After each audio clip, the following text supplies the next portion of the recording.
What's up guys, Andrew here, welcome back to the tutorial. In this video I'm going to show you how to join private server in Plants vs Brainrot in Roblox. So as you can see, I'm in Roblox right here, and you want to go ahead and find your experience. So whether you're on the charts page or your home page in Roblox, if you have played that before, you'll be able to find it under continue, for example. Otherwise you'll be able to search for it. So I can go ahead and use a search and type in the Plants vs Brainrot, and if I go ahead and type that in, you will start to see the experience pop up. So just go ahead and click on that, and you will be taken over to where you can find all of those about Plants vs Brainrot. So as you can see right here, I have it. I can click on that, for example, and right here you will be able to see the section where it says about, store, and servers. Click on the server section.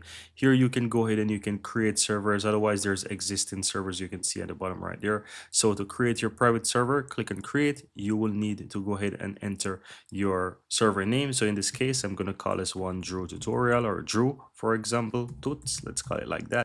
And just go ahead and click on buy right here. Keep in mind that this is absolutely free. As you can see at the top, it's absolutely free to create it. You can go ahead and do customize, and here you'll be able to have all the customizations that you can do for that private server.